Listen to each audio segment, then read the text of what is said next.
mais c'est difficile parce que dans le foot, on va toujours vers l'avant et on ne regarde jamais vers l'arrière. Et c'est vrai que ta réflexion, elle est juste, c'est que je me rappelle qu'on avait fait notre premier match la saison dernière contre Ajaccio à domicile devant 5000 personnes.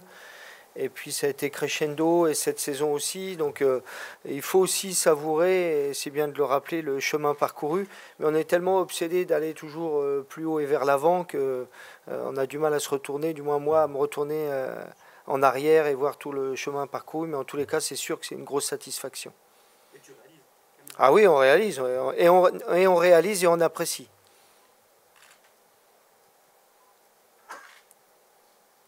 Je ne vois pas. D'autres questions, c'est bon pour vous? Merci. Bonjour, Nicolas Paillard d'Infosport Plus. On parle d'un contexte un peu sulfureux dans les tribunes avec tout ce qui se passe au niveau des mouvements sociaux. Est-ce que ça rentre en compte dans la préparation de la finale ou il faut faire abstraction quoi qu'il se passe? Merci. Je vais laisser Brèche répondre. Nous, on se concentre juste sur nous-mêmes. Je pense qu'on a bien préparé cette finale-là et on se concentre sur nous, nos supporters, notre jeu, avec tout le monde autour de ça. Et comme je dis, il faut contrôler ce que tu peux contrôler. Et c'est notre jeu, c'est notre tactique, c'est notre... ouais. Je pense qu'on ne pourra pas faire abstraction parce que ça sera très présent. Par contre, il va falloir qu'on maîtrise bien cette situation et surtout qu'on reste toujours connecté, comme le dit Brecht, sur ce qu'on a à faire sur le terrain et sur la performance. Bonjour coach, vous avez déjà eu un des rares du groupe à avoir une expérience en finale, deux expériences malheureuses, une en tant qu'adjoint, une en tant que coach. Qu'est-ce que vous avez retenu de ces deux expériences malheureuses? C'est difficile parce que autre époque, autre contexte, mais je trouve que la grande différence là, c'est qu'on a beaucoup d'ondes positives autour de nous. Alors bien sûr la ferveur de nos supporters, mais toute une ville, toute une région. Là, on a reçu des vidéos sympas du Stade Toulousain, du rugby à 13. Donc on ressent vraiment ce contexte très particulier pour nous, où on n'a que des ondes positives derrière et un soutien massif de toute une ville, de toute une région. Et voilà, c'est une autre histoire qu'on a bien l'intention d'écrire avec la plus belle des plumes. Oui, bonjour, Antoine Maignan pour l'agence France Presse. Question pour vous, coach. Le fait que l'AC Milan est le même propriétaire que Toulouse, ce qui pourrait poser potentiellement problème en cas de qualification européenne, est-ce que c'est un paramètre que vous refusez aujourd'hui de considérer ou est-ce que ça rentre en compte et ça viendrait un petit peu gâcher le plaisir d'une hypothétique victoire demain? Chaque jour suffit sa tâche. Aujourd'hui, demain, on sera là pour gagner la Coupe de France. Et pour ce qui est l'Europe, on verra après. Nous, on est vraiment focus sur cette épreuve qui est une mythique et magique. Et les deux équipes, d'ailleurs, et nous les premiers, on va tout faire pour la gagner. Après, on verra. Voilà, chaque jour suffit sa tâche. Jean Rességuier, RMC Sport pour Brett. Quand on voit votre parcours, vous avez eu la chance de jouer des finales. D'autres en ont joué aussi. Mais c'est le Stade de France. C'est un stade mythique. C'est quelque chose d'énorme avec une ambiance et 79 000 spectateurs. Est-ce que justement pour vous, joueurs, ça ne va pas un petit peu compliquer la situation à gérer justement l'environnement du match? Est-ce qu'on peut arriver à faire abstraction à ça ou est-ce qu'on y pense et comment on s'y prépare? Moi, j'ai déjà l'expérience que j'ai déjà fait des matchs en Wembley, c'est un peu la même, mais pour moi, j'ai dit ça déjà à les autres joueurs, il faut surtout profiter, content qu'on peut être là, la chance d'être là. Et en fait, tout le monde doit le gérer un peu pour lui-même, mais aussi c'est ma tâche de voir comment tout se passe avec tous les joueurs. Et en fait, mais comme je dis, tout le monde va être prêt, tout le monde est très content d'être là et tout le monde veut faire un bon match. Donc, mais je pense que c'est une aventure. Il faut bien se réaliser que d'où on vient, où on est maintenant, il faut juste profiter d'aujourd'hui et prendre sa chance avec deux mains en fait. Ça met pas plus de pression? En fait, quand je parle pour moi, non. Pour l'équipe, ça peut être un peu de la pression, mais après, c'est de nouveau à moi, le coach et tout le cadre avec Branco et Stein pour gérer la pression et mettre la pression, pas sur les joueurs, mais autour de ça. Donc, on va être prêt. Bonjour coach. Il y a eu 2 finales perdues, mais depuis que vous êtes à Toulouse, vous faites un super parcours. Qu'est-ce que ça représenterait pour vous, une victoire en Coupe de France et un premier titre demain soir? Beaucoup, surtout, moi, à titre personnel, bien sûr. on apprécie, mais pour le club, moi j'ai été 30 ans joueur au TFC. J'ai connu une montée en tant que joueur. L'année dernière, j'ai eu la chance de connaître une montée en tant qu'entraîneur et ramener la coupe au Capitole. Ça serait un moment merveilleux à titre personnel, mais surtout à titre, sur toute l'histoire qui me lie au TFC depuis 30 ans. Vous voulez pas trop parler de vous à titre plus personnel?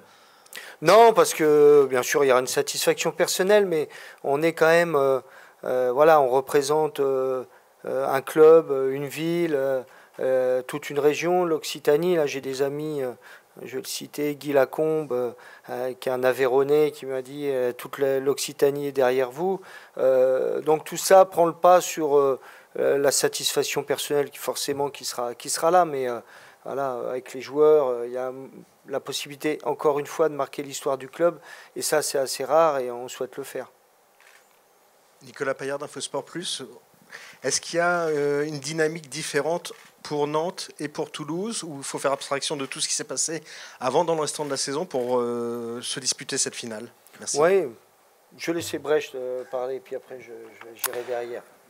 C'est vrai qu'on a cette histoire, mais comme je dis, nous on se concentre sur nous, c'est vraiment d'où on vient. Je pense qu'il y a pas mal de joueurs qui sont plus là, donc, mais on s'est préparé à fond. Tout ce qui est passé derrière. Moi, j'aime pas trop regarder dans l'histoire, il faut regarder en avant et se concentrer sur ce que tu peux concentrer. Et oui, en fait, il faut pas trop regarder dans la passé là. Sur la dynamique de championnat qui est un peu différente, je pense qu'il ne faut vraiment pas en tenir compte, et les Nantais l'ont bien démontré, parce qu'ils ont fait un très mauvais match à domicile contre Reims où ils perdent 3-0, et 3 jours après ils font une demi-finale mais fantastique. Donc on sait que cette équipe de Nantes est une équipe de coupe, et nous forcément on ne compte pas du tout avoir un FC Nantes affaibli ou sur une mauvaise dynamique, mais plutôt un FC Nantes encore forcément motivé pour ramener un titre à leur club. Donc il faut vraiment faire la part des choses pour moi entre championnat et coupe, et le parcours de Nantes qui est un très beau parcours en coupe l'a démontré malgré quelques couacs en championnat. Bonjour coach, ici. Une question pour tous les deux. Est-ce que vous pouvez nous raconter comment est l'ambiance depuis que vous êtes arrivé en région parisienne? On est déjà sur le match hyper concentré, ou au contraire c'est assez détendu, ça déconne, etc. Ça commence déjà, hein. Donc le moment, en fait, ça a commencé déjà le premier entraînement qu'on a après le match contre Lorient. Tout le monde était déjà avec la tête vers le final. C'est pour beaucoup une première finale aussi, donc c'est des moments qu'ils n'ont jamais vécu encore. Donc ils sont vraiment super, je sais pas le mot, ils sont super. Ils veulent vraiment jouer cette finale le plus vite possible, en fait, parce que ce sont des matchs en fait où tu es devenu joueur de foot, et ce sont des matchs énormes en fait. Donc tout le monde est vraiment hâté de jouer cette finale. On est dans une phase quand même de concentration, de préparation, mais on a un bel hôtel. Je trouve que les joueurs sont plutôt détendus, très concentrés, mais on n'a pas changé nos habitudes, et on a retrouvé nos habitudes. Ils restent longtemps à table, à discuter. Il y a une salle de jeu. Donc on a toujours vécu, ça fait 2 ans moi que je suis avec ce groupe qui vit très très bien. Et là, ça ne change pas. Donc il y a de la concentration, mais aussi de la détente. Coach, bonjour, sur votre gauche. Là-bas. Xavier Montferrand de... mettre des flashs là où on ne voit pas. Moi, je vois rien. Xavier Montferrand de Radio France. Philippe, petite question aux professionnels du foot. On sait que les dotations Coupe de France vont baisser la saison prochaine pour des questions de droits télé qui rentrent moins, et que ça pourrait être compensé en tout cas en partie par les clubs pro. J'aimerais avoir votre regard là-dessus. Est-ce que les clubs pro doivent prendre leur part pour permettre à ce que les amateurs, que l'impact soit un peu moins fort? Alors, malgré que j'ai une formation de comptable, je ne suis quand même pas le mieux placé pour parler de ces dotations financières. Par contre, ce qui est sûr, c'est que cette Coupe de France, c'est vraiment cette édition qui regroupe le foot amateur et le foot professionnel. Donc si l'ensemble du foot décide de faire des gestes encore plus, que j'ai encore pas mal d'amis qui président des clubs amateurs. D'ailleurs, je vais souhaiter le bonjour à un club corse, Luciane, à Pierre Jo, qui est le président du club de Luciane, et il me parlait bien sûr des difficultés des clubs amateurs, etc. Donc, si l'ensemble du foot professionnel décide de faire un geste de plus pour le football amateur, nous, on vient tous du foot amateur aussi, donc on sera forcément pas du tout opposés, bien au contraire. Bonjour messieurs, question pour Brecht, ici. Là. Bonjour Brecht. Le coach ne veut pas trop parler de lui, même s'il est à côté de toi. Est-ce que toi tu peux nous dire en quoi la personne de Philippe Montagnier a réussi à faire que ce groupe vit plus que bien depuis 2 ans? Il y a le coach et puis il y a l'homme aussi à côté. Ben, on voit il est vraiment avec nous. Il a vraiment créé un état d'esprit, un groupe en fait. Et c'est pas que le staff technique et les joueurs et le staff médical. On est vraiment tous ensemble, aussi dans n'importe ce qu'on fait. Et c'est ça qui en fait crée des résultats en fait. Je pense que c'est pas un joueur tout seul qui va faire la différence ou un coach qui va faire la différence. En fait, c'est un travail de tout le monde et c'est ça qu'il a créé en fait. C'est vraiment cette dynamique. Aussi avant chaque match, il essaye de vraiment trigger chaque match de notre point de vue avec une autre philosophie pour créer cette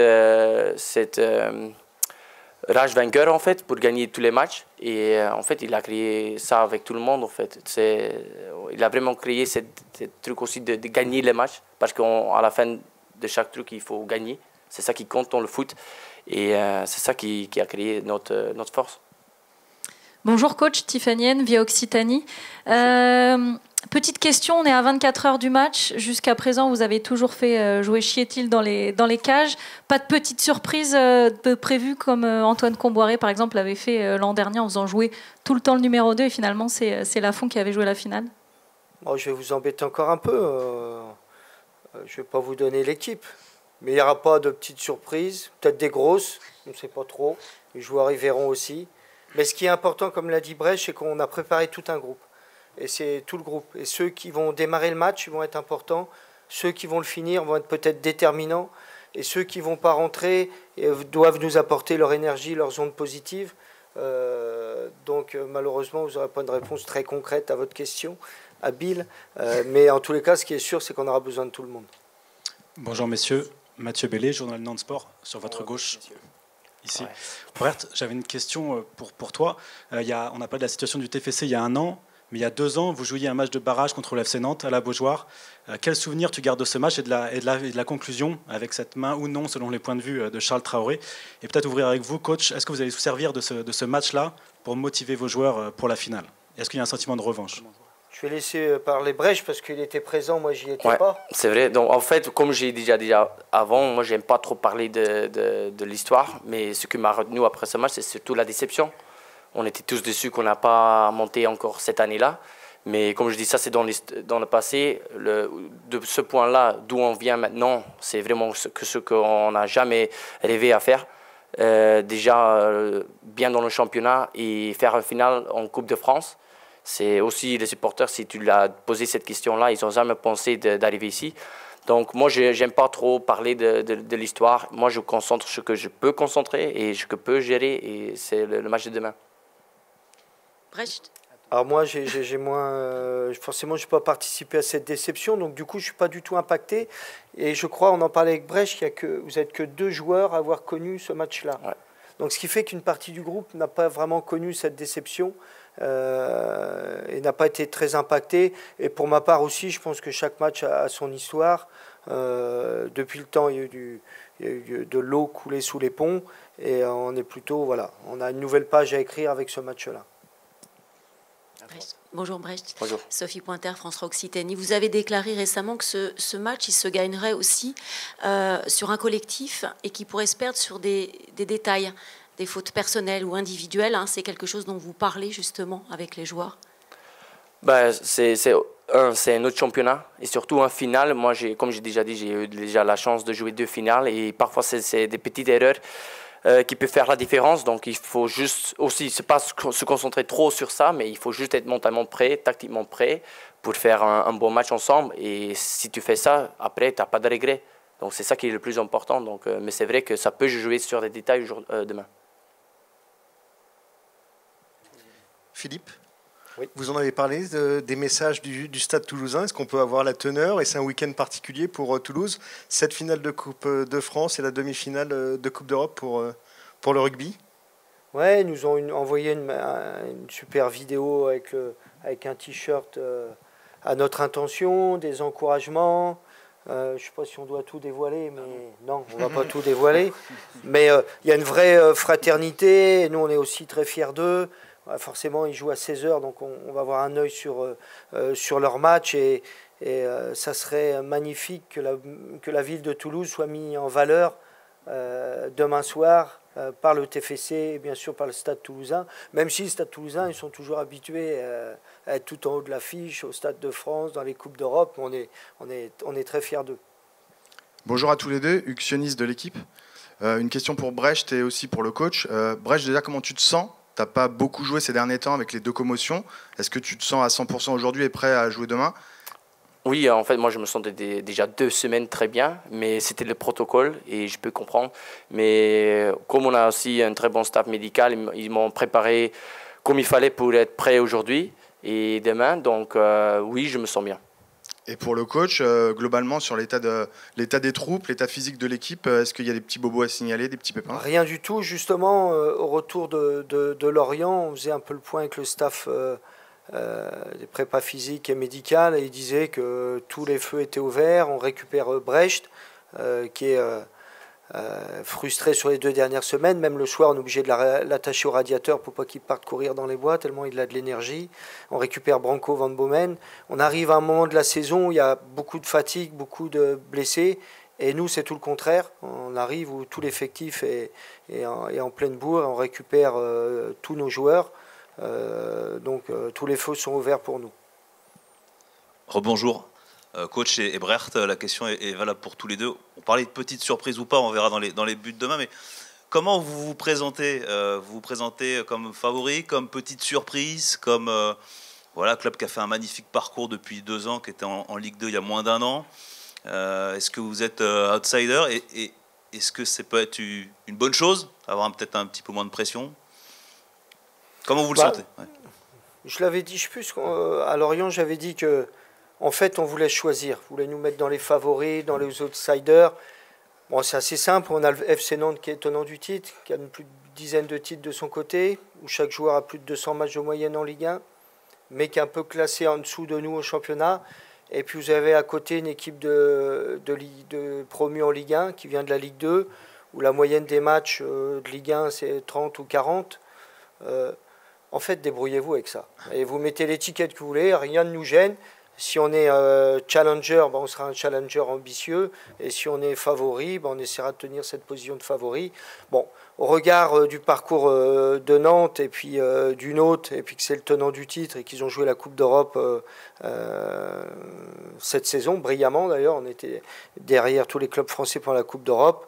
On aurait plutôt tendance à dire qu'on est challenger. Mais si vous nous êtes favori, on sera très fiers. On vient de Ligue 2. Si on est favori pour la Coupe, ça sera une grande fierté pour nous. Mais quelle que soit l'étiquette, en tous les cas, on jouera notre chance à fond. Brecht? Je partage les mêmes en fait. Je voulais dire la même, mais peut-être avec des autres mots. Tu peux avoir une autre opinion. Oui, mais c'est pas possible. À côté du coach, pas possible. C'est à vous de décider c'est qui le favori, c'est qui. Mais comme je dis, moi je m'en fous de ça. Moi je me concentre sur l'équipe, ce que je peux contrôler, et c'est mon équipe. D'autres questions? Oui. Bonjour, Théo Faugère, La Dépêche. Une question pour Brecht. Tu as parlé de ton expérience des finales, tu en as notamment en Coupe de Belgique, tu as parlé de petits détails. Est-ce que tu peux nous dire ce que tu as appris et ce que tu transmets aujourd'hui au groupe avec cette expérience que tu as appris en jouant ces finales? Oui, on a déjà un meeting ensemble avec les joueurs. Et ce que j'ai dit, il faut rester unis comme on a fait déjà toute la saison. Il faut bien profiter parce que c'est une chance peut-être pour des joueurs qui ne vont jamais avoir de nouveau. Donc, et surtout, comme je dis, profiter, être là avec la même philosophie qu'on a déjà fait toute la saison, avec le même jeu de philosophie qu'on a fait déjà toute la saison. Et se concentrer et se préparer le mieux possible. Et après, c'est à les joueurs de le montrer sur le terrain. D'autres questions? Oui. journaliste là, ce sera Julien. Question pour tous les deux aussi, messieurs. D'abord sur les supporters. Il y a encore 2 ou 3 ans, il y avait 12, 13 000 personnes au stadium. Cette année, la moyenne, elle est à 23, 24 000. Il y a 48 bus qui vont partir demain de Toulouse, un train rempli aussi. Alors vous avez senti tout ça depuis 2 ans et 3 pour Brecht monter. C'est une récompense aussi pour eux, pour ces supporters qui ont galéré pendant des saisons et qui là se retrouvent au Stade de France. Oui, c'est vrai. En fait, on était venus en petit van là et on était en train de discuter ensemble avec un ancien joueur que je connais, Kelvin Ambian, qui a connu en fait un peu les mauvais temps de Toulouse. Et moi, j'ai aussi le vécu. Je me rappelle, le premier match que j'ai fait au Stadium, c'était contre Sochaux avec, je pense, 3 ou 4 000. Et quand tu vois ça maintenant, c'est quelque chose de magnifique en fait. Et c'est là tu vois que un sport, le foot, qui peut en fait unir toute une ville, tous les supporters avec l'équipe, c'est juste pour moi super à voir. Philippe, on parlait un petit peu du Stade Toulousain tout à l'heure. Vous vous rendez bien compte aussi que peut-être pour la ville et pour Toulouse en général, c'est une journée historique qui nous attend demain d'avoir. Oui, tout à fait. Déjà, je rebondis sur la ferveur de nos supporters qui nous poussent, qui nous portent.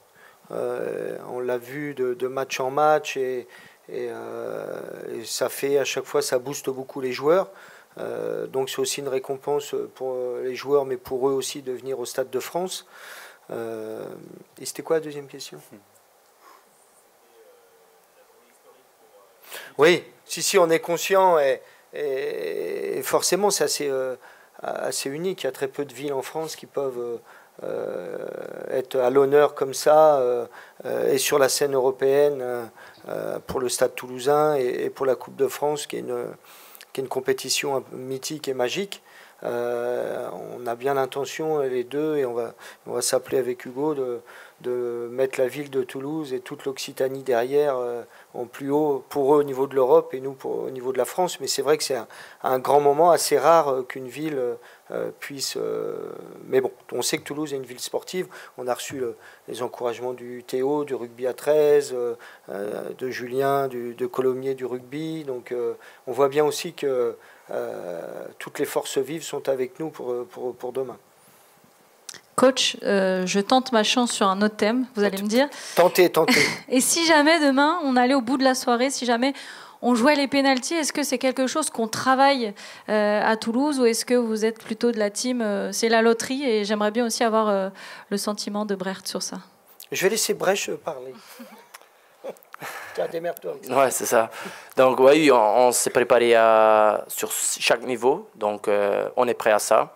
Moi, je pense que tu peux entraîner tous dans le sport, même en fait, je pense que c'est pas une loterie. Il y a beaucoup de trucs qui influent les penalties. Et aussi à ça, on a travaillé sur ça. Donc il faut pas laisser n'importe quoi sur la détail. Il faut vraiment travailler sur chaque domaine, je trouve, pour être vraiment à 100% préparé. Depuis le premier tour à Lannion, on s'était préparé pour les pénaltys. Parce qu'à chaque fois en coupe, on se dit voilà, il faut à tout prix se qualifier, ne pas aller aux pénaltys, mais si jamais on y va, on sera prêt. Donc ça fait déjà plusieurs mois qu'on s'y prépare.